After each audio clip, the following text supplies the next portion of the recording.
And a very good morning. जागो लाहौर में आप सबको खुश आमदीद कहते हैं जनाब। हंसती मुस्कुराती खूबसूरत सी सुबह के साथ मैं हूं मुनीबा आसिफ, इस उम्मीद के साथ हमेशा की तरह कि जनाब आप लोग जहां कहीं भी होंगे इस वक्त खैर आफियत से होंगे, ठीक ठाक होंगे। अपना तो ख्याल आप लोग रख ही रहे होंगे, लेकिन अपने साथ साथ अपने इर्द गिर्द अपने जो दोस्त अहबाब हैं, अज़ीज़ो अकारिब हैं, उनका ख्याल रखना है और ख़ास तौर पर अपने माहौल का भी ख्याल रखना है।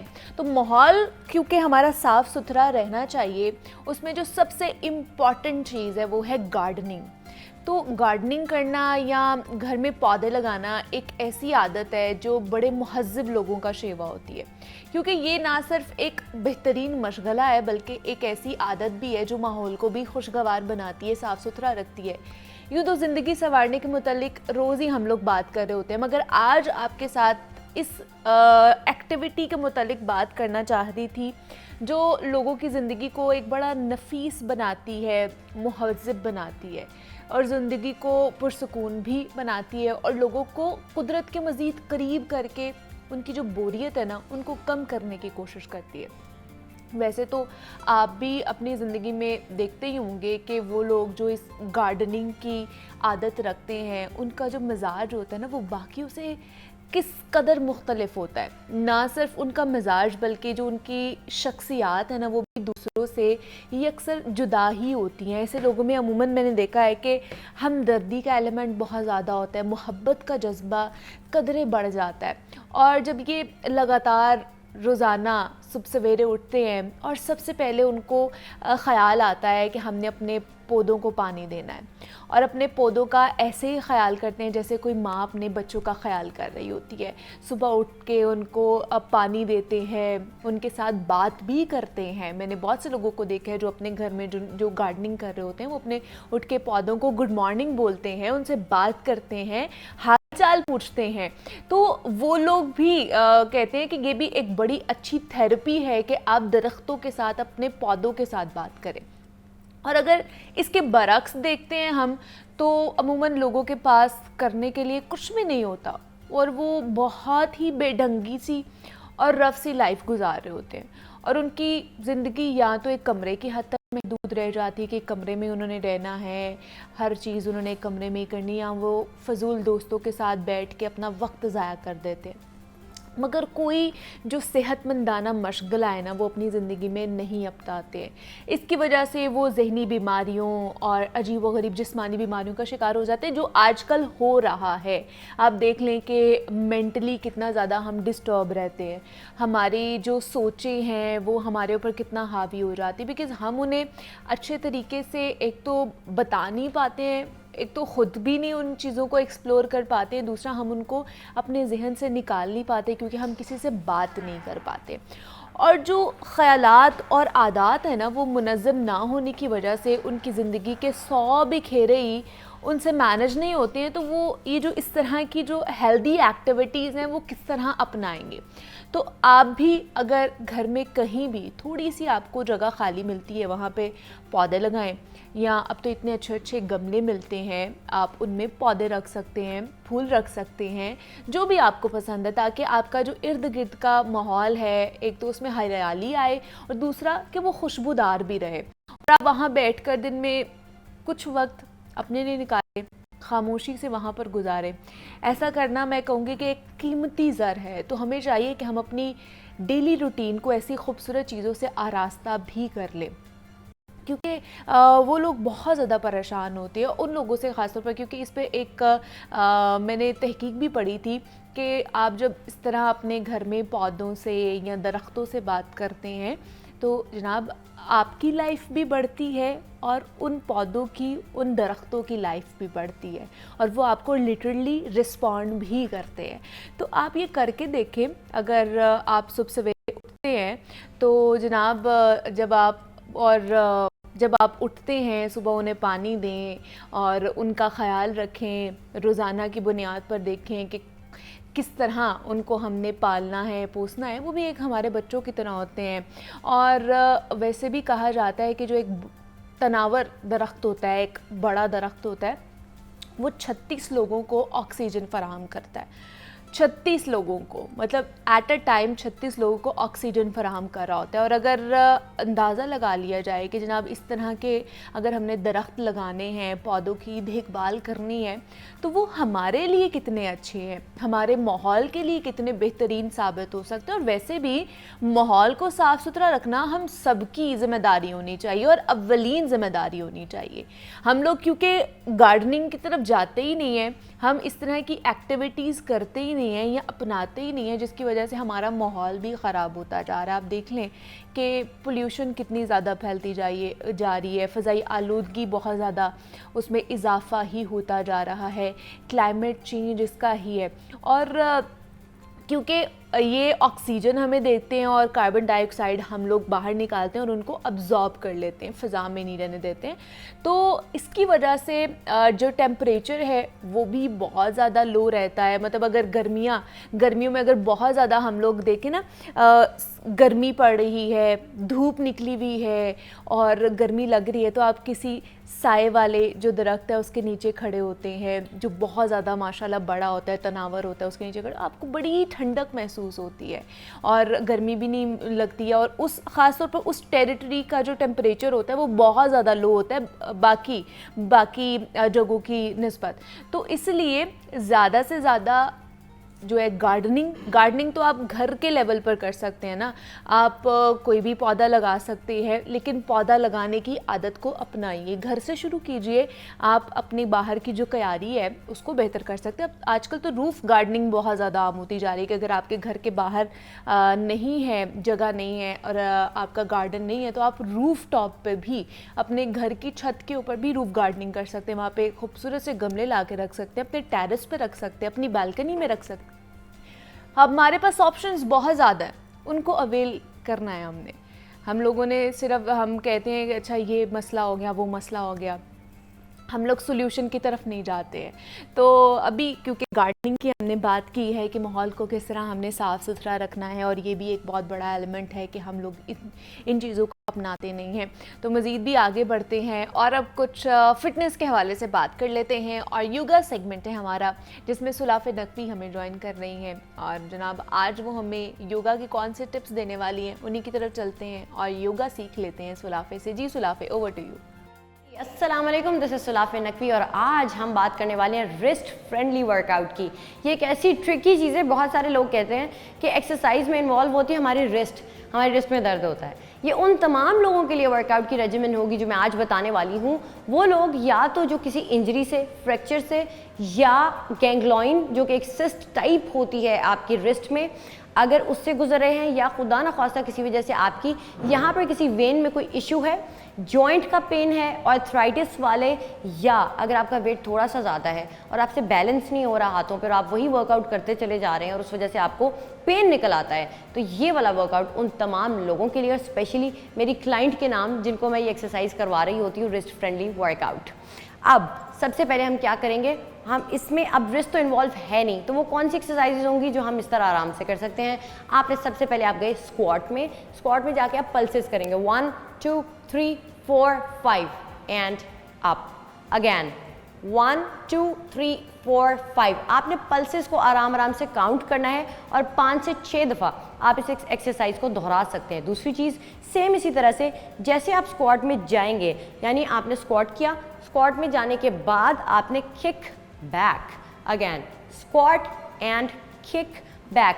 रिमेंबर, जब भी आप स्क्वाट कर रहे होते हैं तो हमारा एक प्रॉब्लम सबसे बड़ा कॉमन होता है जो मैं लोगों में देखती हूँ, उनके घुटने उनकी टोज को क्रॉस कर रहे होते हैं और स्क्वाट कर रहे होते हैं और कहते हैं कि अब नी फ्रेंडली वर्कआउट बताओ, वो भी मैं कभी बताऊंगी। लेकिन इसमें ये होगा कि आपने पीछे को बैठना है और अपनी बैक को स्ट्रेट रखना होता है, तो आप स्क्वाट को अच्छे से परफॉर्म कर सकते हैं। अब इसके बाद हम आएंगे फ्लोर पर, कि फ्लोर पर कौन सी एक्सरसाइज हैं जो रिस्ट फ्रेंडली हो सकती हैं। आ जाएंगे हम फ्लोर पर आने के बाद हमें क्या करना होगा कि वो एक्सरसाइजेज जिनमें आपकी रिस्ट उस तरह से इन्वॉल्व नहीं होगी। सबसे पहले मेरा फेवरेट बोट पोज। किस तरह से आप उसको इंटेंस अगर बनाना चाहते हैं तो आपने इस तरह से, अगर चाहें इफ़ यू आर बिगिनर तो आप अपनी लेग्स को यहाँ रखेंगे, अदरवाइज़ आप इन्हें रेज कर सकते हैं, लिफ्ट कर सकते हैं, अदरवाइज़ आपने अपनी लेग्स को यहीं रखा और अपने हाथों को इस तरीके से मूव करना शुरू कर दिया या इस तरीके से मूव करना शुरू कर दिया इन्फिनिटी का साइन बनाते हुए।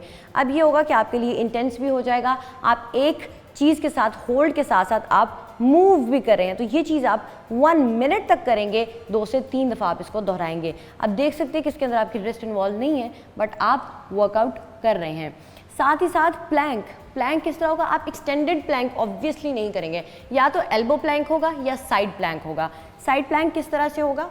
आप साइड पर यहाँ पर इस तरीके से आएंगे और लो इम्पैक्ट या जो बिगिनर लेवल का एक प्लैंक होता है आप उसको किस तरह से परफॉर्म करेंगे। आपने अपनी नीज़ पर आना है, अपनी बॉडी को आप लिफ्ट करेंगे और अपनी एल्बो की मदद से आप इसको लिफ्ट करेंगे, बट आपकी रिस्ट रिलैक्स रहेगी। यहाँ पर आपने अपने आप को इस तरीके से इस पोस्चर में रहना है, और साथ अगर आप इसको इंटेंस बनाना चाहते हैं तो डिप्स को ऐड कर लें।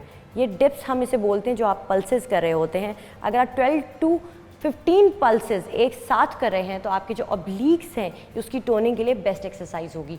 इसके अलावा हम क्या कर सकते हैं, अगर आप चाहें तो आप एल्बो प्लैंक भी कर सकते हैं। मैं यहाँ पे leg raises and knee tucks बताऊंगी एक साथ किस तरीके से। अगैन आप उसी पोस्चर में चले जाएं, चाहें तो नीचे वाली लेग को इस तरह से फोल्ड कर लें, और आपने जैसे ही अपनी लेग को रेज़ किया, रेज़ करने के बाद आपने नी को pull and raise and pull. Again इस तरह से आपने लेग को रेज़ किया और नी टक आप इस तरीके से करेंगे। एक लेग पे 12 to 15 रेप्स के बाद आप दूसरी साइड पे स्विच कर जाएंगे, और उसके बाद इस तरह से आपका जो वर्कआउट है रिस्ट फ्रेंडली वो हो जाएगा कंप्लीट। इसके अलावा भी अगर आप कोई चीज़ ऐड करना चाहते हैं, मिसाल के तौर पे आप कोबरा ऐड करना चाहते हैं, अब कोबरा में आपकी रिस्ट इन्वॉल्व होती है, उसके लिए हम क्या करेंगे? उसके लिए हम आ जाएंगे अपने 4 आर्म्स पर इस तरीके से। यहाँ किसी को भी अगर रिस्ट में प्रॉब्लम है तो उन्हें कहें कि यहाँ पर अपनी एल्बो रखें और अपनी रिस्ट को फ्री छोड़ दें, और उसके बाद इस पोस्चर के अंदर रहें। अपनी नेक को आप पीछे करेंगे और साथ साथ आप ब्रीथ करते रहेंगे, और उसके बाद आपका वर्कआउट हो जाएगा कंप्लीट। हर चीज़ अगर किसी में होल्ड है तो 30 सेकंड्स तक आप होल्ड कर सकते हैं, बढ़ाना चाहते हैं 1 मिनट तक होल्ड कर सकते हैं। रेप्स में करना चाहते हैं तो 12 to 15 की रेप्स ईच साइड आप ऐड कर सकते हैं, और हर एक्सरसाइज में आप 15 सेकंड्स का रेस्ट ले सकते हैं, जो कि अक्सर मुझे लोग कहते हैं 15 सेकंड्स का रेस्ट इससे बेहतर है कि ना हो, लेकिन एक्सरसाइज के दरमियान ये ज़रूरी होता है और ये आपके लिए काफ़ी होता है, क्योंकि हमें रिजल्ट्स भी चाहिए होते हैं। तो आई होप कि आपको ये रिस्ट फ्रेंडली वर्कआउट पसंद आया होगा। इस हवाले से मुझे आपके फीडबैक का इंतज़ार रहेगा, और आपने इसको इस तरह से परफॉर्म भी करना है। अगर आपके रिस्ट में कोई पेन, आर्थराइटिस, जॉइंट पेन या कोई भी इशू चल रहा है, या फ्रैक्चर है खुदा ना खास्ता, और आप फिर भी एक फिटनेस फ्रीक हैं और आप चाहते हैं कि मैं फिर भी एक्सरसाइज करूं और फिर भी फिट रहूं, चाहे रिस्ट में प्रॉब्लम है जो भी है, सबसे पहले तो मे अल्लाह ब्लेस यू ऑल जिनके साथ अगर ये प्रॉब्लम चल रहा है, इसको बाकी लोग भी ट्राई कर सकते हैं, और इस हवाले से मैं अपना फीडबैक भी दे सकते हैं। मेरी तरफ से आपको इस जर्नी के लिए भी बेस्ट ऑफ लक गाइस।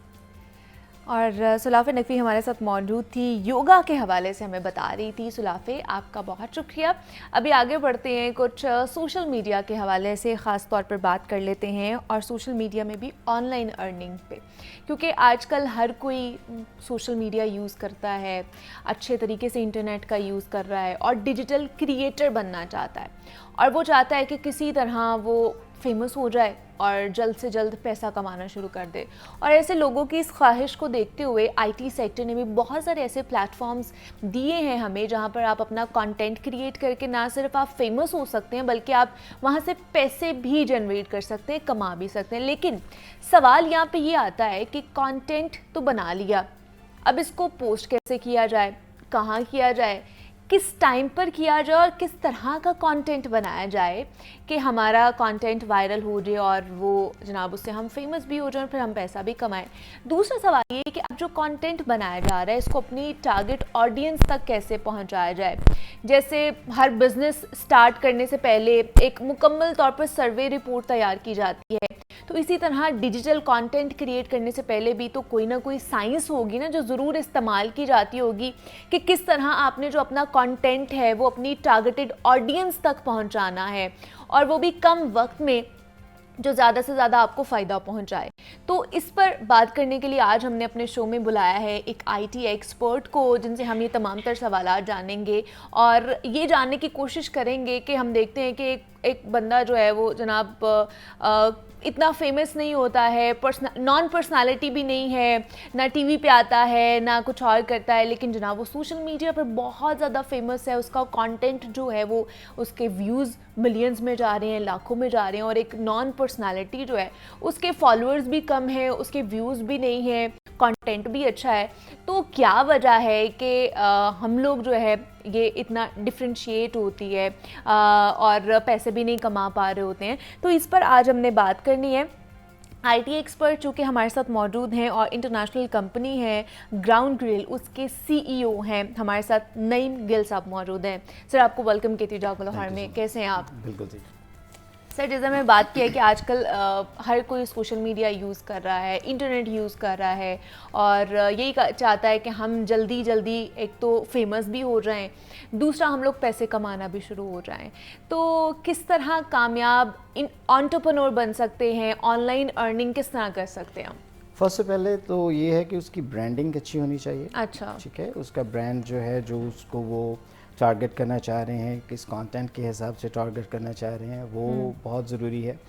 फिर जब वो उसको मार्केट करते हैं publicly, they need to go according to the right audience and the heat map जो आजकल गूगल और दूसरे कंपनीज यूज़ कर रही हैं। Heat map is this way is कि आपको ये देखना है कि किस जगह पे कितनी ऑडियंस आपको क्लिक करना चाहते हैं। अच्छा, ठीक सो है। That is very important. Some peoples are thinking कि नहीं जी, ये हम सिर्फ राइट जो हमारा ऑडियंस है हम उस तक पहुंच जाएंगे तो हम कवर कर जाएंगे उसको। No, but there is the heat map behind the screen is moving around, so you have to find कि ओके कहाँ पे किस कंटेंट को किस जगह पे हीट मैप को जो आपने use हीट किया मैप कहा है क्या, मतलब इसको किस तरह elaborate हीट मैप करेंगे? को हम इस तरीके से लेते हैं कि आप कह सकते हैं कि जो आपके व्यूवर्स हैं वो आपको कहाँ पे देखना चाहते हैं अच्छा, और कितना देखना चाहते हैं। ओके। तो वो सारा पीछे जो है ना वो उसकी कह लें कि सर्च हो रही होती है उस जी चीज़ की। जी।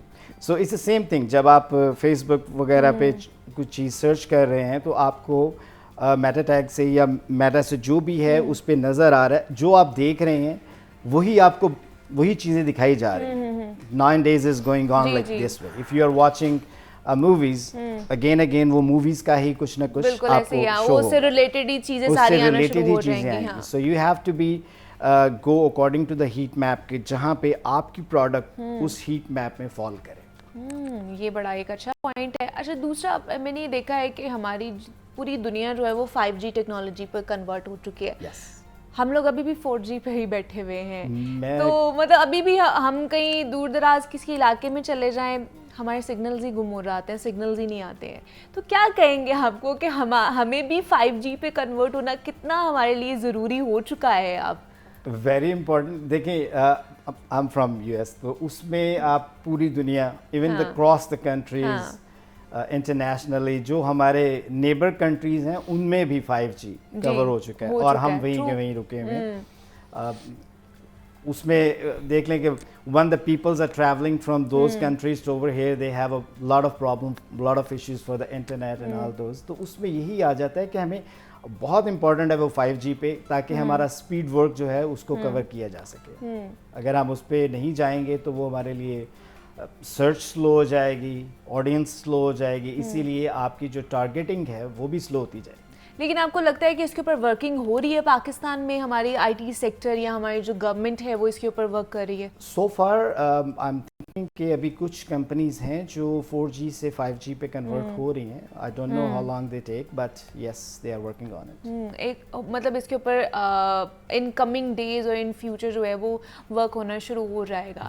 लेकिन अगर चले अपनी नेबरिंग कंट्री के बारे में जान लेते हैं कि अगर इंडिया की बात कर लें तो आपको क्या लगता है कि आईटी सेक्टर में पाकिस्तान और इंडिया, एक तो क्या कंपैरिजन है और पाकिस्तान कहाँ पर लैग कर रहा है और कहाँ पर स्टैंड कर रहा है? लॉट ऑफ फॉल्स उसमें अच्छा। ये हैं। हम कह सकते हैं कि पाकिस्तान की अगर हम ये बात करें तो हम अभी बहुत बिहाइंड हैं। बहुत बिहाइंड इज़ दिस वे कि हमारे जो लोग हैं, हमारे जो स्टूडेंट्स हैं, उनमें पोटेंशियल है काम करने अच्छा। की। उनमें जैसे they graduate, they want to do something, they want to work as a freelance and all those kind of things, लेकिन वो कवर नहीं कर पाते। जी जी। उसकी वजह क्या है कि हमारे पास lack of lot of problems.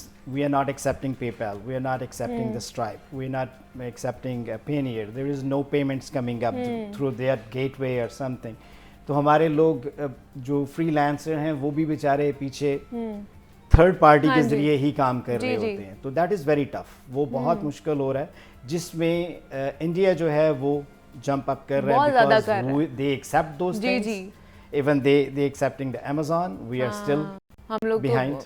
हमें अमेज़ॉन से कभी जो है ना वो ब्लैक लिस्ट कर दिया जाता है, कभी निकाल दिया जाता है, कभी कुछ कर दिया जाता है, कभी हमारा इंटरनेट का प्रॉब्लम आता है तो हमें वो भी कर दिया जाता है। अच्छा, फिर भी आपको क्या लगता है कि इन फ्यूचर अगर देखा जाए 5 साल 10 साल कितने लगेंगे हमें अपने आईटी सेक्टर को इस्टेब्लिश करते हुए? देखिए, ये तो बहुत ज़रूरी है कि सबसे पहले गवर्नमेंट इसमें ज़्यादा से ज़्यादा जंप इन करे, बिकॉज हमारी एक आईटी ही इंडस्ट्री है जो आपके कंट्री की इकोनॉमिक को बहुत ज़्यादा कंट्रोल और कवर कर सकती है, ग्रो कर सकती है। We have to welcome those companies, the international companies, to become and bring the call centers and all these kind of stuff. We have to start accepting the PayPal, Stripe, Payoneer, so हमारे जो freelancer हैं वो openly work कर सकें।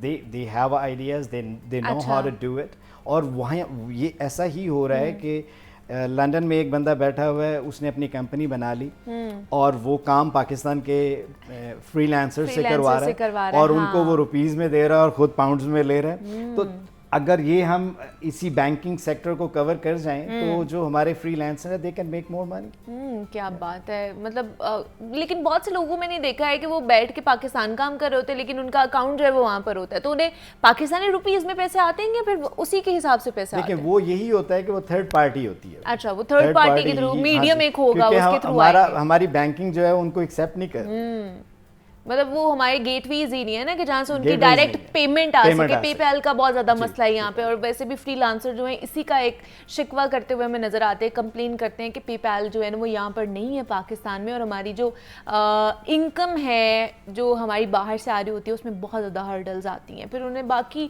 जो mediums है वो use करने पड़ते हैं। अच्छा, दूसरा सर्च बबल का आजकल बहुत ज़्यादा बात हो रही है, नईम साहब वो बताइएगा सर्च बबल है क्या? दूसरा ये कि हमारा जो डेटा है, जो हमारा पर्सनल डेटा भी होता है, वो भी दूसरी कंपनीज तक कैसे पहुंच जाता है?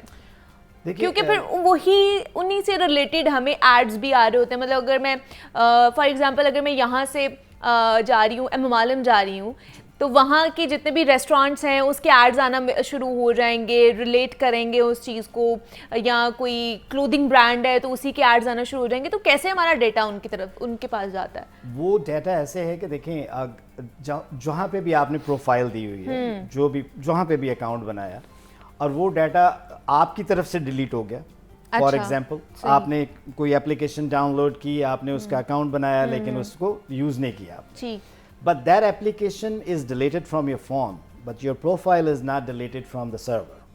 Oh, okay. मतलब जिस तरह हम लोग WhatsApp पे delete for everyone कर देते हैं, वो हो तो जाता है। देखिए, आप WhatsApp से कितने मैसेजेस डिलीट करते हैं और बाद में रिट्रीव भी कर लेते हैं। हाँ, तो वो कहाँ पे पड़े हुए? वो सर्वर में पड़े हुए हैं, वो सर्वर में पड़े हुए, वो हमारे भी सर्वर में पड़े और जिसको हमने भेजे हैं उसके भी सर्वर में पड़े हुए हैं। बेशक हम डिलीट भी कर देंगे, आप डिलीट भी कर दें, तो इसका मतलब है कि वो फिर भी आप कभी ना कभी उसको दोबारा से रिट्रीव कर सकते हैं until and unless they are going to delete it. Okay, जैसे हम लोग अगर अपने लैपटॉप से या कहीं से डालते हैं तो वो बिन में चला जाता है, और जब तक वहां से हम उसको डिलीट नहीं करते तो वो जो है ना वो डिलीट नहीं होता है, वो वहीं पे पड़ा रहता है, उसको दोबारा से रिकवर कर सकते हैं। That's good. So that is the same thing for जो अभी आप जो बात कर रहे थे कि जी हमारे पास मार्केटिंग के काफ़ी सारे ब्रांड्स की इंफॉर्मेशन आनी शुरू हो जाती है, तो that is the same thing कि वो आपका डाटा जो है वो दूसरों को सेल आउट करते हैं and they make money, so that's why you guys receive the text message. Okay, लेकिन हम जिस तरह टारगेटेड ऑडियंस होती है उसको किस तरह हम लोग गेन कर सकते हैं, या अपना कंटेंट किस तरह उन तक पहुंचाया जा सकता है? बिकॉज आजकल क्योंकि इंस्टाग्राम से बहुत से लोग कमा रहे हैं, यूट्यूब से बहुत से लोग ख़ास तौर पर कमा रहे हैं, और उन्होंने बहुत ज़्यादा स्टडी कर रखी होती है कि हमने किस तरह अपनी टारगेट ऑडियंस को गेन करना है। बहुत से लोग नहीं भी जानते हैं इस साइंस को और वो अच्छा कंटेंट भी प्रोड्यूस कर रहे होते हैं, लेकिन उनको पैसे नहीं आ रहे होते हैं, उनको व्यूज़ उस तरह नहीं आ रहे होते हैं, मतलब वो जिनके 50,000 हैं, 30,000 हैं, 1 लाख फॉलोअर्स भी होते हैं, बट वो कुछ भी नहीं गेन कर पा रहे होते हैं। तो वो किस तरह टारगेटेड ऑडियंस को किस तरह हम लोग टारगेट कर राइट सकते हैं? Thing on a right content. मैं कैसे? तो स्मॉल वर्डिंग यही कहूँगा कैसे? उसकी कि right thing on a right content. देखिए, अगर आप टॉम क्रूज की मूवी देख रहे हैं हाँ तो आपको टॉम क्रूज या इंग्लिश मूवीज ही नजर आनी चाहिए, जी। तो उसमें मौला जट क्या कर रही है? अच्छा ठीक है, ठीक तो है। दैट इज वेरी इंपॉर्टेंट कि आपके कंटेंट्स जो बना रहा है वो कैसे उसको निच ऑफ द कंट्रोल कर रहा है अच्छा कि what he want to show you so you can jump in and watch. ठीक है, मतलब इसके पीछे भी एक पूरी साइंस है जो हमने देखनी है कि अपनी टारगेट ऑडियंस हमने किस तरह गेन करनी है, उसमें उन्हें सबसे डेवलप इम्पोर्टेंट करना है। वही है कि आपका हीट मैप, आपकी राइट टारगेट, आपने टाइमिंग उसकी रखनी है कि ओके इस टाइम पे इतना मुझे दिखाना है। There is the diameters on the Google, so you can put the diameters कि हाँ जी मैं यहाँ पे इतना ही दिखाना चाहता हूँ। अब आप एक प्रोडक्ट को किसी गांव में दिखाएंगे तो वो बेचारे के लिए किसी काम के नहीं, उन्होंने कहा यार how can we go and buy. अच्छा सो आप उसी टारगेट को उसी एरिया में रखें कि okay this is the target I am making for Lahore, so this is for Lahore, this is the target for this area, so I have to go with that area so the peoples can.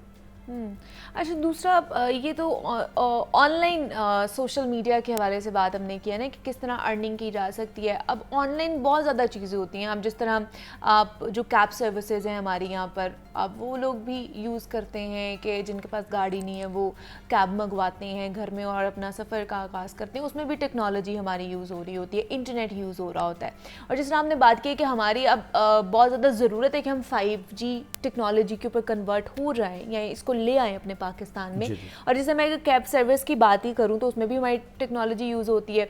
बहुत दफ़ा अगर मैं भी सफ़र कर रही हूँ, signal चले जाते हैं, हमें पता नहीं चल रहा होता लोकेशन क्या है क्या नहीं है, वो जो कैब सर्विस वाला है वो कहाँ पर हमें लेके जा रहा है, किस साइड से बिकॉज सिग्नल्स नहीं आ रहे होते हैं। सिग्नल्स नहीं आ रहे, yes. तो इसको क्या नहीं, आपको नहीं लगता है कि इसको चेंज करने की ज़रूरत है इस खासतौर पर टेक्नोलॉजी में? बिकॉज बहुत ज़्यादा ख़वातीन के साथ इस तरह के मिस हैप्स हुए भी हैं कैब सर्विसेज की वजह से, तो इसको किस तरह चेंज किया जा सकता है या बेहतर किया जा सकता है?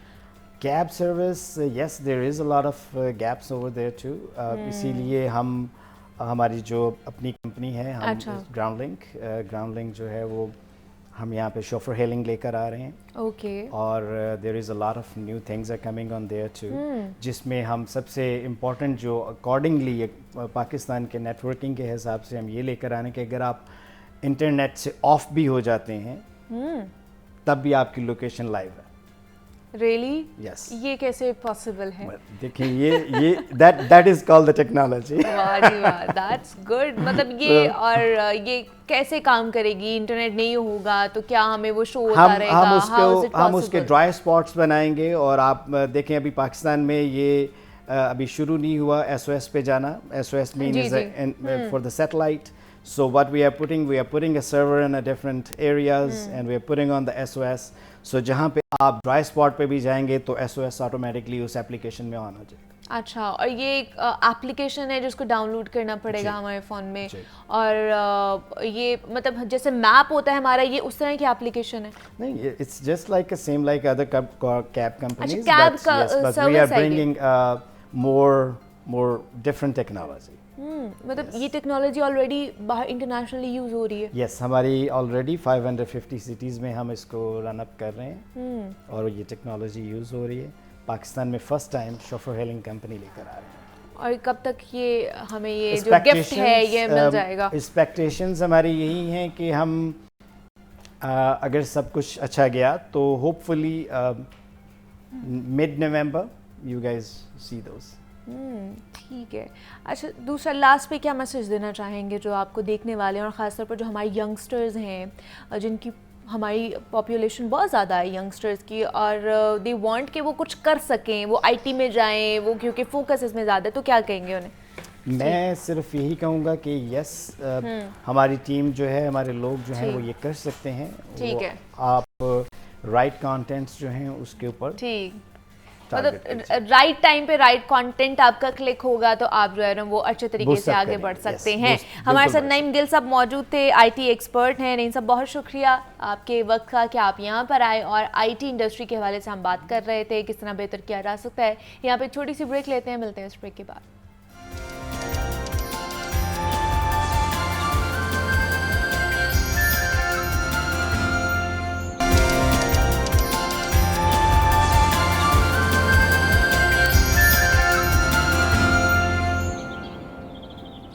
क्या बात है जनाब, बहुत से लोग हैं मेरी तरह जो अपने दिन का आगाज़ चाय के कप से करते हैं। फुल बड़ा मग पीती हूँ, मैं भी पीती हूँ, मेरी तरह बहुत से लोग भी पीते होंगे। सुबह सवेरे उठते ही सबसे पहले जो है ना उनको चाय चाहिए होती है और ये दुनिया भर में ना एक आम प्रैक्टिस भी है। और चाय सिर्फ एक मशरूब नहीं है बल्कि कैफ़ीन की वजह से एक खुशगवार असरात भी रखती है। और चाय के फ़वाइद के वाले से एक नई रिसर्च हमारे सामने आई है जिसके ऊपर आज हमने बात करनी है और जिसमें ये दावा किया गया है कि ये जो चाय है ना ये कैंसर, दिल की बीमारी और डायबिटीज़ जैसी जो दायमी बीमारियां हैं उसके ख़तरे को कम करने में मदद देती है, हेल्पफुल साबित होती है। और चाय में पाया जाने वाला जो अमीनो एसिड है वो गनूदगी का बाइस बने बगैर आराम फराहम करता है और मेंटली आपको एक्टिव रखता है। और चाय में जो सोजिश और एंटीऑक्सीडेंट्स की खसूसियात मौजूद होती हैं जो हमारे दिल की सेहत के मुमकिना फ़ायदे भी हमें पहुंचाती है। तो ये जो खसूसियात हैं ये ब्लड प्रेशर कंट्रोल करने और दिल की बीमारी के ख़तरात को कम करने में भी मदद देती है। मैंने आज तक इसके सिर्फ नुकसानात ही सुने थे कि जनाब चाय जो है वो आपके मैदे को ख़राब करती है और आपको नहीं पीनी चाहिए, सुबह सवेरे नहीं पीनी चाहिए और जी खाली पेट तो बिल्कुल भी नहीं पीनी चाहिए, आपके मैदे को तबाह कर देती है, फला कर देती है, आपका रंग काला कर देती है अगर आप चाय ज़्यादा पीते हैं। मतलब इस तरह की इतनी ज़्यादा बातें मैंने सुनी हुई थी। तो अब जब ये तहकीक, ये रिसर्च मेरे सामने आई तो मैंने सुख का सांस लिया। शुक्र अल्हम्दुलिल्लाह का है कि शुक्र है कि हमारे लिए भी कोई ऐसी चीज़ आई जिसको हम अब बता सकते हैं लोगों को कि नहीं इसका फ़ायदा भी है।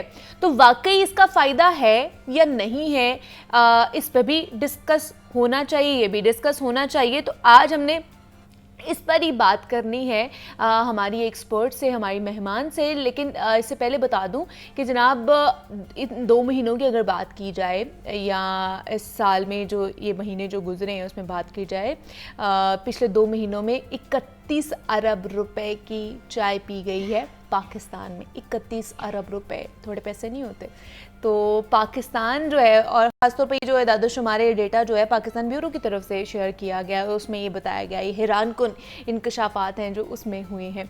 तो आज हमने इसी पर बात करनी है। हमारी एक्सपर्ट हमारे साथ मौजूद हैं जिनसे हम जानेंगे कि वाकई ये सारी बातें बनी हुई हैं या इसके फ़ायदे भी मौजूद हैं, इसके अंदर क्या क्या चीज़ें हैं जो हमारी हेल्थ को बेनिफिट भी पहुंचा सकती है, ना कि सिर्फ नुकसानात ही पहुंचाती हैं। क्लिनिकल न्यूट्रिशनिस्ट ने हमारे साथ वो मौजूद हैं। कैसी हैं आप? ठीक हैं? मुझे बताइए कि जैसे आपको चाय पसंद है कि नहीं, पहले तो ये बताएं। बहुत पसंद। कॉफ़ी लवर है, चाय लवर है? चाय लवर। चाय लवर हैं आप भी? सुबह सवेरे चाय पीती हैं? जब मैं तो सुबह उठती हूँ ना तो सबसे पहले मुझे चाय का कप चाहिए होता है। नाश्ता नहीं मैं करती टू बी ऑनेस्ट, तो मुझे चाय का कप चाहिए होता है, फिर मेरी मॉर्निंग जो है ना एक्टिव होती है, वरना मैं एक्टिव नहीं होती हूँ। नहीं, पहले मुझे भी यही आदत थी कि सुबह उठते ही चाय का कप पीना है, लेकिन जब से खुद डाइटिशियन बनी हूँ ना अब मैंने थोड़ी सी प्रैक्टिस इसकी चेंज की। अच्छा खुद फायदे तो हैं बिल्कुल, लेकिन उसकी ना टाइमिंग्स हम लोगों ने गलत रखी होती हैं। तो टाइमिंग्स अगर ठीक रख लेना तो ये बहुत फायदे देती है हमें। Okay, really? तो जी बिल्कुल ही। तो डाइटिशियन बनने के बाद बस मैंने इसकी टाइमिंग थोड़ी चेंज कर दी है। अच्छा, तो इसमें क्या फायदे हैं? क्योंकि मैंने तो हमेशा इसके नुकसानात ही सुने हैं। नुकसानात पे भी बात करेंगे, लेकिन इसके फायदे क्या है? चाय से हमें क्या क्या फायदा मिलता है? चाय आपने जो कहा है अभी के दिल की बीमारियों के लिए भी वाकई ये रिसर्च सही साबित हुई है कि ये दिल के मसले को हल करती है, कैंसर उससे प्रिवेंट करती है। जैसे ब्रेस्ट कैंसर बहुत बढ़ गया पाकिस्तान में, तो ये इस चीज़ के रिस्क को भी कम करती है क्योंकि इसमें एंटी इन्फ्लेमेटरी इफेक्ट होता है, ऑक्सीडेटिव स्ट्रेस को रिमूव करती है। इन्फ्लेमेशन होती है ना बॉडी में, तो बॉडी पेन रहता है, कभी मसल्स पेन रहता है, सुबह उठते हैं तो वीक रहते हैं, कभी हमें गुर्दों का मसला हो रहा होता है, कभी लीवर प्रॉब्लम हो रहा होता है, ये सब इन्फ्लेमेशन की वजह से होता है। तो जब हम चाय का 1 कप दिन में लेते हैं ना, उसमें इतने अच्छी मिकदार में एंटीऑक्सीडेंट और आइसोफ्लेवोनॉइड्स होते हैं कि वो उस इन्फ्लेमेशन को रिमूव कर देते हैं। अच्छा। हाँ जी, तो उससे क्या होता है कि हम एक्टिव फील करते हैं, एकदम से चाय पीने से अलर्टनेस सी आती है। एग्जैक्टली, और बड़ा सूदिंग इफेक्ट। हाँ जी, बड़ा इसमें कैफीन भी होता है। कैफीन भी मसल्स रिलैक्सिंग का काम करता है, लेकिन इसमें एल-थियानिन होता है, वो भी हमारे मसल्स को रिलैक्स करता है। इसी वजह से हम जैसे ही वो अंदर जाती है चाहे, तो हम बड़ा एक्टिव सा खुशगवार सा फील करने लग जाते हैं। मतलब इसमें फायदे भी हैं और इसके नुकसानात दोनों हैं। ऐसा नहीं है कि सिर्फ इसके फायदे ही हैं या सिर्फ इसके नुकसानात ही हैं, दोनों पैरेलली हम लोग इसके ऊपर बात भी करेंगे।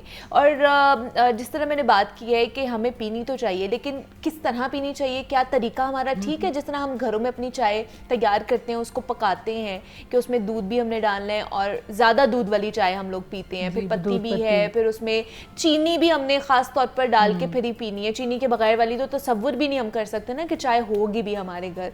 तो किस तरह चाय हमारे बनाने का, उसको क्या तरीका होना चाहिए? हाँ जी, बिल्कुल। चाय बनाना बहुत ही ध्यान से पड़ती है, क्योंकि हम अगर कॉफ़ी देखें, चाय देखें, इसके इतने ज़्यादा फ़वायदे हैं। अगर हम अच्छे तरीके से, जैसे अल्लाह ताला ने कुदरती बना के भेजी है, उस तरह भी कंज्यूम करें। लेकिन हम क्या करते हैं कि आर्टिफिशियल रिफाइंड शुगर डाल लेते हैं। मिल्क तो आजकल देखा ही आपने, कोई अच्छा मिलता है, कोई नहीं मिलता, वो भी ऐड कर लेते हैं। लेकिन जब हम दूध पत्ती बनाते हैं ना, वो चाय फिर नुकसान की तरफ चले जाती है। हाँ जी, वो फिर हमें आयरन डेफिशिएंसी की तरफ लेके जा रही होती है, कैल्शियम डेफिशिएंसी की तरफ लेके जाती है, क्योंकि इसमें कुछ ऐसे कंपाउंड होते हैं लाइक टैनिन्स वगैरह, वो बाइंड हो जाते हैं कैल्शियम के साथ। और वो कैल्शियम को अब्सॉर्ब भी नहीं होने देते, वो बाइंड करके ना थ्रू यूरिनेशन रिमूव करा देते हैं। तो इसीलिए हम इतना उसको पकाते हैं कि वो करती रहती है, जब तक ब्राउन कलर नहीं आता ना चाय का, तब तक हम कंज्यूम नहीं करते। एग्जैक्टली। तो बेस्ट इसका जो तरीका होता है ना पकाने का, सेपरेट टी का। अच्छा। बहुत लोग यूज़ भी कर रहे हैं कि मतलब दूध अलग बनाएं और कहवा अलग बनाएं, फिर उसको मिक्स करें। जितना कम दूध हो सके उतना कम लें। मतलब अगर लेकिन हमें तो मज़ा ही नहीं आता। मतलब अगर मैं भी अपनी बात करूं, मुझे सेपरेट टी का मज़ा ही नहीं आता। ऐसे लगता है जैसे कच्ची चाय है, पकी ही नहीं है। हालांकि वो दूध को अलग बॉयल किया जाता है, कहवा जो है वो अलग बनाया जाता है, लेकिन टेस्ट नहीं आता, बिकॉज वो टेस्ट बर्ड्स ही डेवलप हुए हुए हैं कि हम लोगों ने जो पक्की चाय है, जो मिक्स टी है जिसको हम कहते हैं, हमने वो पीनी है। बस थोड़ी सी यही लाइफस्टाइल होता है ना, आदत होती है, उसी को चेंज करना पड़ेगा। वैसे तो हम पी लेते हैं, ठीक है, उसका कोई ऐसे जितना नुकसान नहीं होता। लेकिन अगर हम इस तरह बना के पिए सेपरेट टी, तो उससे हमें मल्टीपल फ़वाइद मिलेंगे। अच्छा, फ़ायदे मिलेंगे। हमारी ब्रेन हेल्थ डेवलप होगी, हमारी स्टमक हेल्थ अच्छी रहेगी, उसके साथ हमारे मसल्स जो अक्सर थके रहते हैं वो ठीक रहेंगे, इन्फ्लेमेशन कम होगी। तो ज़्यादा सारे फ़वाइद मिलेंगे अगर हम थोड़ी से इसको बनाने का तरीका चेंज कर लें कि सेपरेट टी पर आ जाए, कि आप मिक्स टी अगर पीते हैं तो आप सेपरेट टी पे कन्वर्ट हो जाए। लेकिन फिर दूध की जो क्वांटिटी है वो कितनी करनी चाहिए? मतलब अगर एक सपोज अगर एक मग हम ये पी रहे हैं, तो ये फुल है यहाँ तक कहवे के साथ, तो इसमें कितना दूध हमने ऐड ऑन करना है? ये तो हर एक पर्सन पे डिपेंड करता है। किसी को ज़्यादा दूध पसंद होता है चाय में, किसी को कम पसंद होता है। लेकिन यही है कि अगर आप स्किम मिल्क यूज़ करें, बिल्कुल फैट फ्री, तो उसमें है कि आप 1/3 अपना मिल्क रखें और बाकी चाय रखें, ताकि हमने चाय का फ़ायदा ही लेना है ना, कैफीन नहीं हमें अलर्टनेस देनी है। और उससे फिर वो बड़ा अच्छा ब्लेंड बन जाता है, क्योंकि चाय का वो कलर भी आ जाता है ब्राउनिश सा जो हमें चाहिए होता है, क्योंकि कहवा ज़्यादा होता है और मिल्क भी ऐड हो जाता है, तो वो दोनों और शुगर तो वैसे ही कहा जाता है कि नहीं अवॉइड करनी चाहिए, नहीं पीनी चाहिए। और चाय में जब आप डालते हैं तो वो, और आप थोड़ी भी नहीं डालते, आप ज़्यादा डालते हैं। अच्छा, तो फिर शुगर का क्या करें फिर हम? जी, वो मैं सॉरी आपकी बात काट रही थी। एक और गलती हम क्या करते हैं कि हम चाय पकाते हुए ना गुड़ डाल देते हैं। अच्छा। हम शक्कर डाल देते हैं। हम समझते हैं कि बड़ा फ़ायदा देगा ये हमें, और पेशेंट्स भी आते हैं ना, बड़ी खुशी से बताते हैं कि हम तो गुड़ वाली चाय पीते हैं। वो हमने छोड़ दी है, शुगर छोड़ दी हुई। लेकिन गुड़ में जो आयरन होता है ना, वो उसके साथ बाइंड करके वो उल्टा आयरन डेफिशिएंसी हो रही होती है। जब हम गुड़ वाली चाय पीते हैं ना, तो वो एनीमिया, मोस्टली पेशेंट्स ऐसे होते हैं जो गुड़ वाली चाय पीते हैं, उनको एनीमिया होता है। Really? जी बिल्कुल। तो उनका ब्लड लेवल कम होता जाता है। ओके। तो अगर वो इस तरह की कोई एनीमिक लोग हैं तो गलती कर रहे हैं। नहीं तो गुड़ को अंदर ना डालें, वो बाद में उसका इंटेक कर लें चाय के साथ साथ। हाँ जी, शक्कर जैसे होती है, 1 चम्मच डाल के बाद में उसको घोल लें। ऐसे अंदर पकाना या काटना नहीं है, उससे उसका आयरन लेवल खत्म हो जाता है सारा, उल्टा आयरन डेफिशिएंसी हो जाती है जिसका नॉर्मल भी हो।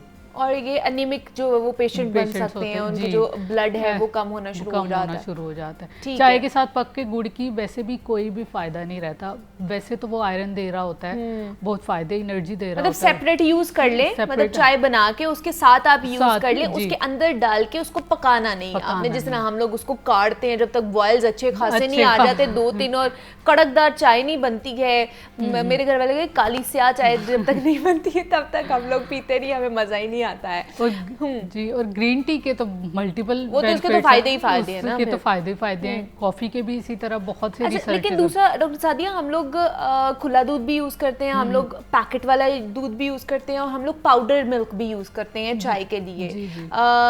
किसका ज्यादा फायदा है और कौन सा नहीं हमें पीना चाहिए? अगर पाउडर मिल्क की बात करें तो वो मिल्क नहीं होता, वो सिर्फ वाइटनर होता। और उसमें सेचुरेटेड फैट्स होते हैं, पाम ऑयल होता है, उसका कोई भी फायदा नहीं Okay. होता। वो सिर्फ हमारे माइंड को एक इफेक्ट दे रहा होता है कि भाई हम चाय पी रहे हैं। अच्छा। अगर हम खुले दूध की बात करें तो खुला दूध भी डिपेंड करता है कि आपको एक तो प्रॉपर हाइजीन तरीके से उसको प्रिजर्व खालिस किया मिल रहा है जाए, कि नहीं खालिस मिल मिल रहा। रहा है कि नहीं मिल रहा, उसमें पानी कितना ऐड है, उसमें और कोई वाइटनर तो ऐड नहीं है। इस चीज़ पे बड़ा फोकस रखना पड़ता है। अगर आप दूसरे ड्राई मिल्क की बजाय अगर ये वाला घर वाला मिल्क अच्छा। यूज़ करें, गवाले वाला, तो ये ज़्यादा बेहतर ये है। ज़्यादा बेहतर है, ठीक है। अच्छा, दूसरा, चलिए चाय की बात तो हो गई, अब हमारे देखने वाले ये ना कहें कि आप बाइसनेस शो कर रही हैं, आपको चाय पसंद है तो आप चाय की बात ही करिए। कॉफ़ी पे भी आ जाते हैं कि कॉफ़ी के क्या क्या फ़ायदे हैं, और मतलब जो कॉफ़ी लवर्स हैं उनको भी बहुत ज़्यादा एक्टिव हो जाते हैं जब वो कॉफ़ी पीते हैं। बहुत से बच्चे जो हैं वो स्टडी जब उन्होंने करनी होती है तो वो ब्लैक कॉफ़ी का इस्तेमाल कर रहे होते हैं। तो कॉफ़ी के क्या क्या फ़ायदे हैं? कॉफ़ी के भी बहुत ज़्यादा फ़ायदे, एक तो इसमें एसोफ्लेवोनॉइड्स होता है, और दूसरा इसमें होता है एडिनोसिन ब्लॉकर। एडिनोसिन ब्लॉकर क्या करते हैं कि हमारी बॉडी में अक्सर स्टिफनेस हो जाती है, थकन महसूस करते हैं या सर दर्द करता है, तो वो एकदम से जैसे कॉफ़ी पीते हैं ना तो वो ब्लॉक कर देती है एडिनोसिन को। अच्छा। एडिनोसिन मसल्स वीकनेस जो कर रहे होते हैं, जो हमें थकावट महसूस करा रहे होते हैं, इसी वजह से वो उसको ब्लॉक कर देती है, उस मैकेनिज्म को, और जो अलर्टनेस होती है हमारी माइंड में, एक्टिवेशन होती है, उसको बूस्ट कर देती है। उसके साथ ये इम्यूनिटी बड़ी बूस्ट करती है। अच्छा। कॉफ़ी, हाँ जी, इम्यूनिटी लेवल, एंटीऑक्सीडेंट्स की वजह से ना कैंसर से भी प्रिवेंट करती है, इम्यून लेवल को स्ट्रॉन्ग कर देती है, और ब्रेन हेल्थ के लिए अच्छी होती है। ओके। हाँ जी, अल्जाइमर पेशेंट होते हैं और अक्सर हाँ, भूल जाने की भूल बीमारी, जाते हैं, exactly। जी, भूल जाने की बीमारी होती है। तो ये जो कॉफ़ी है ना, इसका बहुत अच्छा रोल होता है हमारे मेमोरी इंक्रीज करने वाओ, में, दैट्स long term। गुड। अच्छा, लेकिन अब कॉफ़ी में भी डिफरेंट टाइप्स ऑफ जी, कॉफ़ी जी, है, coffee है। मिल्की कॉफ़ी है जी, उसके बाद फिर ब्लैक Black कॉफ़ी coffee आ है। जाती है, अपनी मर्जी के जो भी करें। तो उसमें भी मिल्क अगर यूज़ करना है तो किस तरह यूज़ करना चाहिए और कितना यूज़ करना चाहिए, और क्या उसका फ़ायदा है हमें मिल्की कॉफ़ी पीने का, या अगर ब्लैक कॉफ़ी पियेंगे उसी का फ़ायदा होगा हमें? जी बिल्कुल, मिल्क की कॉफ़ी पीने का फ़ायदा है, लेकिन यही होगा कि मिल्क की क्वांटिटी थोड़ी सी कम रखनी अच्छा। पड़ेगी। और अगर जितने रिफाइंड चीज़ें जितनी कम डालेंगे वो चीज़ उतना फ़ायदा देगी। ज़्यादा शुगर का इस्तेमाल अगर आप ना करें तो मिल्क भी आपको कई हद तक उसमें फ़ायदा ही देगा। अच्छा। जब ज़्यादा शुगर ऐड कर लेते हैं तो वो ज़ाहिर है फिर एक आर्टिफिशियल चीज़ आ जाती है जो कि नुकसान देती है। ठीक है, मतलब जहाँ पे फ़ायदे हैं वहाँ पे नुकसानात भी हैं, लेकिन अगर आप अच्छे तरीके से उनको पकाएंगे और उनका इस्तेमाल करेंगे तो ज़्यादा से ज़्यादा आप फ़ायदे ही उससे ले सकते हैं। तो अगर आप चाय लवर्स हैं या कॉफ़ी लवर्स हैं तो आपने ये देखना है कि आप उसको बना कैसे रहे हैं, मतलब कुकिंग मेथड आपका किस तरह का है। अगर वो अच्छा होगा तो आपको फ़ायदे ही फ़ायदे पहुँचेंगे। हमारे साथ डॉक्टर सादिया फातिमा मौजूद थी, क्लिनिकल न्यूट्रिशनिस्ट एंड डाइटिशियन थी। डॉक्टर सादिया, बहुत शुक्रिया आपके वक्त का कि आप यहाँ पर आई। चाय लवर्स और कॉफ़ी लवर्स के हवाले से हमने बात की है। यहाँ पर एक छोटी सी ब्रेक लेते हैं, मिलते हैं इस ब्रेक के बाद।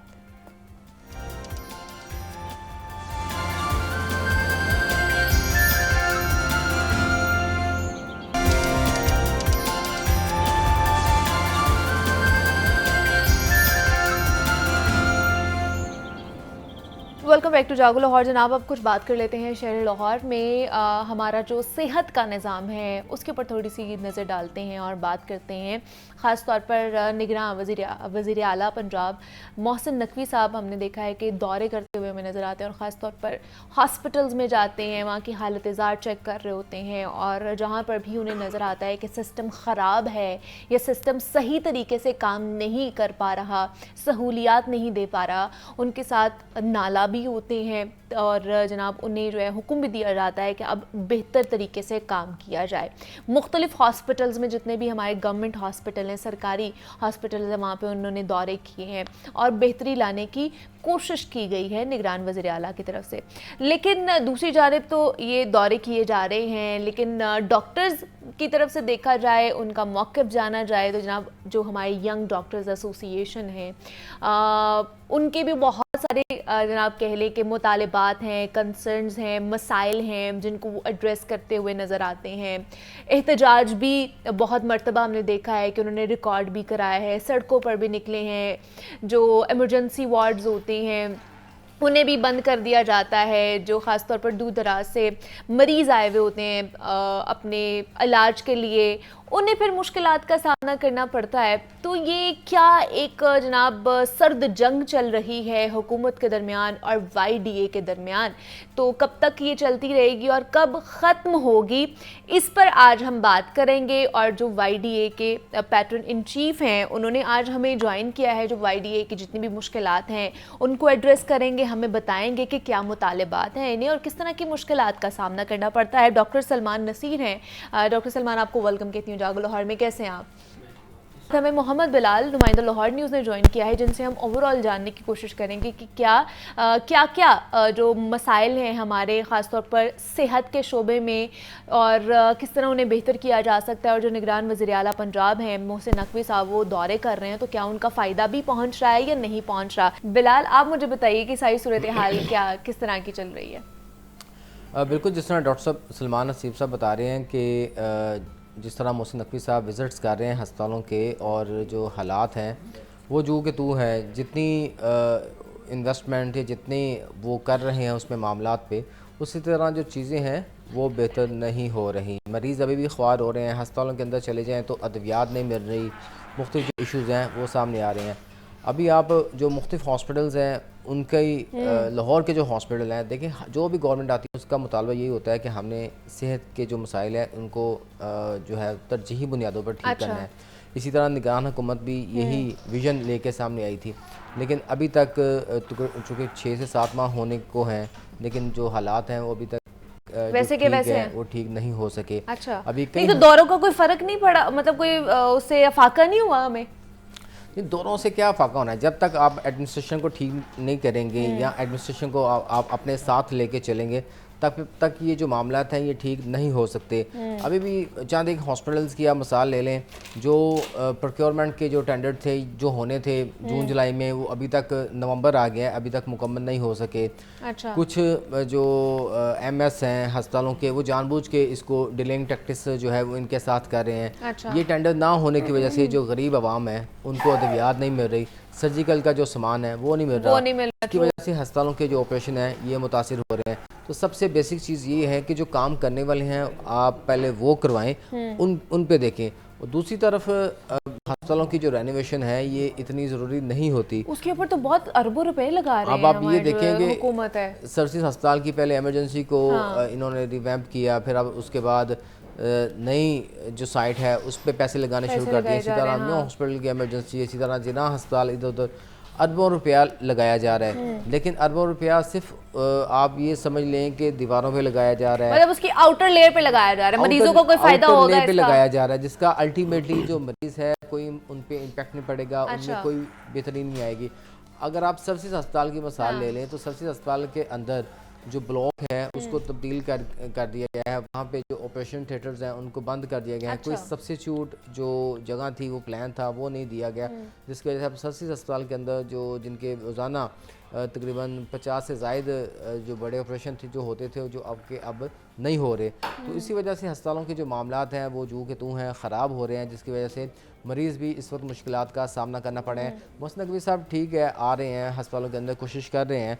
अभी उनका बड़ा अच्छा एक काम था, उन्होंने मनावा अस्पताल के अंदर ये ऐलान किया कि कैंसर अस्पताल नहीं है, तो वहाँ पे हॉस्पिटल भी बना रहे हैं, वो बना रहे हैं। तो PHC में रश ज़्यादा है, तो हम जिना अस्पताल में जो इससे पहले उन्होंने ट्रॉमा सेंटर बनाना था, अब उसको कार्डियोलॉजी का जो अस्पताल है वो बनाने जा रहे हैं। तो चीज़ों को रिवैम्प करने की कोशिश करें। लेकिन दूसरी जानिब सबसे अहम चीज़ ये है कि मरीज़ जो पेशेंट केयर है जिनके लिए किया जा रहा है, अगर उनको आप कोई फ़ायदा 5 नहीं से पहुंच 7 माह के अंदर आप उनको अगर तहफ़्फ़ुज़ नहीं दे सके, उनको बेहतर नहीं कर सकते, तो ऐसी जो एक्टिविटीज़ का किसी भी किस्म का जो फ़ायदा है वो नहीं मिलता। अच्छा। अभी आप ये देखें कि जो हेपेटाइटिस सी के पेशेंट्स हैं उनकी मेडिसिन मौजूद नहीं है, उसके साथ साथ जो टीबी के पेशेंट्स हैं उनकी मेडिसिन मौजूद नहीं है, कैंसर के जो पेशेंट्स हैं उनकी मेडिसिन मौजूद नहीं है।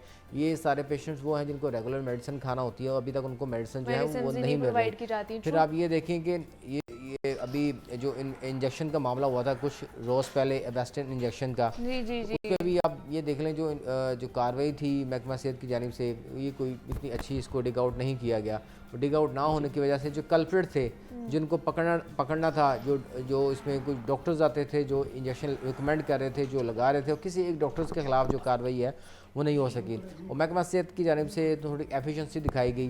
जो ड्रग इंस्पेक्टर्स थे उनको 11 ड्रग इंस्पेक्टर को तो ट्रांसफ़र करके मुअत्तल कर दिया गया, लेकिन अभी तक जो इसकी जो सही रियलिटी है, हक़ाइक़ है वेस्टर्न इंजेक्शन की कि क्यों लोगों की बीनाई मुतासिर हुई, अभी तक उस पर नहीं पहुंचा जा सका। सिर्फ वो कहते हैं कि गोंगलों पे मट्टी जो है ना वो झाड़ी गई है, मतलब एक मलबा फॉर्मेलिटी पूरी की गई है कमेटी बना के, लेकिन जो लोग कल्प्रेट्स हैं जिनकी वजह से ये सारे जिन लोगों की बीनाई मुतासर हुई है, जिनकी बीनाई चली गई है, उनके जो है ना उनके हवाले से कोई भी कार्रवाई नहीं हुई है। डॉक्टर सलमान, वही सारी चीज़ें दोबारा से डिस्कस करना चाहूँगी, क्या क्या मुश्किलात हैं और अभी तक वहीं पर हम लोग फंसे हुए हैं, कोई उसके हवाले से कोई इंश्योरिटी नहीं कराई गई है कि बेहतरी आएगी आपकी चीज़ों में?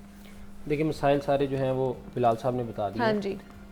जो इस वक्त है ना बजट जिस रफ्तार से माशाल्लाह अस्पतालों को मिल रहा है, हमें अप्रिशिएट करना चाहिए कि माजी में कभी नहीं मिला। हाँ जी।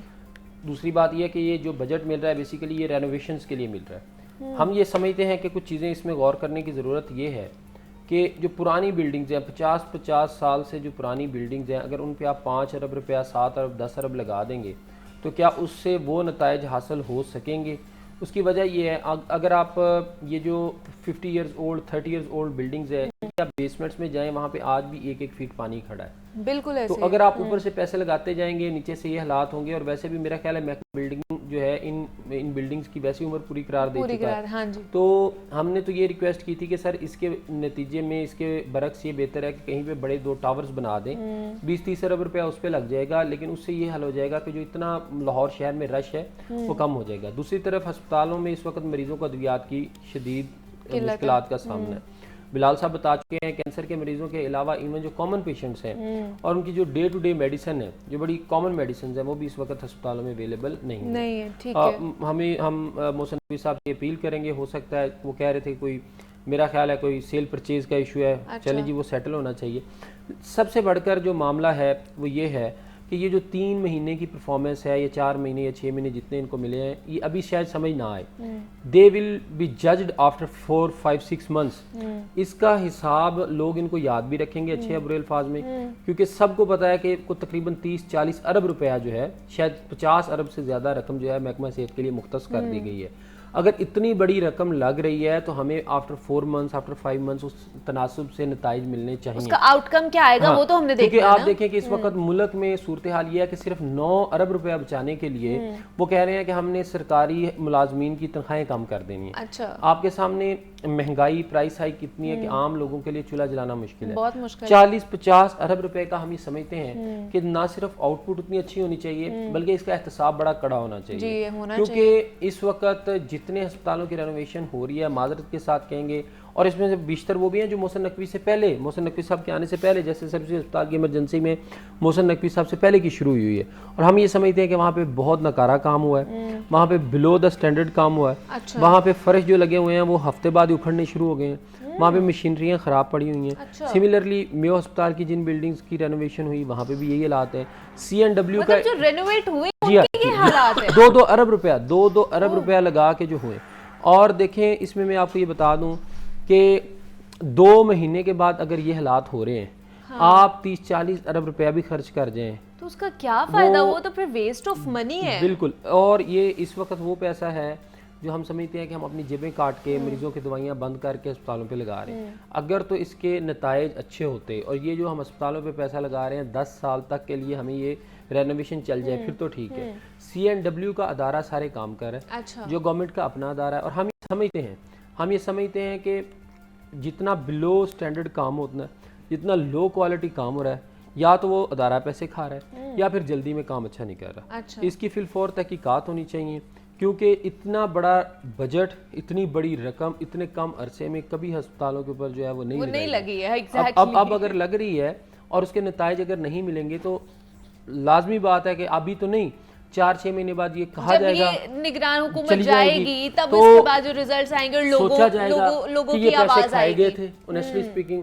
और देखें YDA को अभी आपने कहा कि शायद हम अस्पतालों में सर्विसेज नहीं देते या बंद कर देते। नहीं, जब एहतजाज करते हैं, मैंने देखिए, अभी नहीं कहा, मैंने कहा जब एहतजाज एक पे तो जाते हैं आप लोग हमारी तब। इमरजेंसीज हर हाल में हर सूरत में खुली रहती हैं। अच्छा। हमारी इलाज है, लेकिन ये लोगों के सामने हम वो लोग हैं जो आवाज़ भी लेके आते हैं। और इसी के देखिए, हम 50-60 अरब रुपया अगर अस्पतालों पे लगना है, और एक वो MO जिसकी अपनी जाती तनख्वाह 1 लाख रुपए है, सही। और हम बैठ के चैलेंज करेंगे उन लोगों को जिन्होंने 50-50 अरब ने, वो तो हमें नौकरियों से निकाल देते हैं। बिलाल साहब को पता है हम कितने कितने साल नौकरियों से बाहर हैं। तो बात ये है कि 50-60 अरब रुपया जो लग रहा है, हम ये समझते हैं कि मोहसिन नकवी साहब अगर वाकई तारीख में अपने आप को मोहसिन पंजाब अच्छा, ये कहलवाना चाहते हैं, बड़े दिल मुझे खराश एक मिनट भी है कंप्लीट कि करने इंकशाफात हुए दें। हैं। हाँ इसका जी। बड़ा स्ट्रिक्ट एहतसाब मोहसिन साहब को खुद भी करना चाहिए। उसकी वजह ये है, हमारी उनसे मुलाकात हुई, वो बहुत ज़्यादा मोटिवेटेड थे, बहुत ज़्यादा एम्बिशियस थे कि मेरे पास थोड़ा टाइम है, मैं तारीख में कुछ ऐसा इंसानियत के लिए करके जाना चाहता हूँ जो कि याद रखा जाए। लेकिन अगर उसके बरक्स हो गया, अगर ये हो गया कि जो कच्ची नीचे वो पड़ी हुई है फर्श, Tiles ऊपर है। पेंट मार रहे हैं फर्श पे, अभी जाके हमारे साथ देख लें। मेरा ख्याल ये है कि जो सब अच्छा दिखाया जा रहा है मोहसिन नकवी साहब को, महकमा सेहत और CNW जो वो है, सिर्फ पेपर्स तक बिल्कुल महदूद रह गए, है। डॉक्यूमेंटेड वो हमें- सिर्फ हमें- रह गए। तो इसी के ऊपर मैं बिलाल आपसे जानना चाहूंगी, वाकई ऐसा है कि जो है नाकिस कारकर्दगी है, मतलब वहाँ पे जो रेनोवेट किए गए हैं दोबारा से सेंटर्स, और वो दोबारा से वही हालत ज़ार उनकी होती जा रही है, यही है हालात? बिल्कुल, मैं एंडोर्स करता हूँ डॉक्टर सलमान हसीब को। इनका एक अपना विजन भी है ये चीज़ों को, जो कि सारा दिन ये सबसे अस्पताल में वहाँ होते पे हैं, होते और हैं, हाँ जी। उन्होंने मुख्तलिफ हॉस्पिटल्स, पूरे पंजाब के हॉस्पिटल्स के ये हाँ जी। पैटर्न इन चीफ भी हैं, विजिट भी करते हैं। तो कहानी तो बिल्कुल इसी तरह है, क्योंकि जब भी आप इतनी जल्दी में आप पैसा लगाएंगे, अब सबसे अस्पताल की जो रिवैम्पिंग है, तज़ीन और राइश, उसमें कहा गया है 3 माह के अंदर आपने 5 अरब रुपया आपने लगाना है और इसको तैयार करना है। अच्छा। तो अब आप ये देखेंगे कि 3 माह में कितना काम हो सकता है। अब वो सिर्फ आप पैसा पानी की तरह बहाएंगे तो जो 5 अरब रुपया ख़त्म होगा तो फिर ये मामला जो है ना ये आगे चलेंगे। अच्छा। तो इसी तरह अब जो सेंस है तो वो तो नहीं अब नहीं मानती, लेकिन अब चूँकि निगरान हुकूमत काम कर रही है, नहीं तो इनका बात कोई वही है, एहतसाब है देखने वाला एहतसाब कि तो किस होगा जब तरह ये चले करना जाएंगे है। कि गवर्नमेंट ख़त्म हो जाएगी, फिर उसके बाद पता चलेगा कि मामला थे क्या हैं क्या। अच्छा। अभी एहतसाब तो नहीं हो सकता, अभी अकाउंटेबिलिटी ना हो सकती है ना ऑडिट हो सकता, अभी तो चूँकि चीज़ें अंडर वे हैं, अच्छा। तो अभी तो कुछ नहीं हो सकता, ये तो चीज़ें जाने के बाद पता चलेगी। लेकिन इशू ये था कि ये सारी चीज़ें करने के बावजूद भी अगर पेशेंट्स को अगर ये 5 माह की नहीं मिल रही इनकी है। गवर्नमेंट रही है तो पेशेंट को किस किस्म की जो बुनियादी सहूलियत है ये मिली है। हमारे साथ डॉक्टर सलमान हसीब मौजूद थे, पैटर्न इन चीफ हैं YDA के, और मोहम्मद बिलाल ने भी हमें ज्वाइन किया था। बिलाल आपका भी बहुत शुक्रिया, डॉक्टर सलमान आपका भी बहुत शुक्रिया कि आप यहाँ पर आए। लिमिटेड टाइम था लेकिन उसमें भी हमने कोशिश की है कि कुछ चीज़ें आप तक पहुँचाई जा सके। मुझे इजाज़त दीजिए, अपना ख्याल रखिएगा, अल्लाह हाफ़िज़।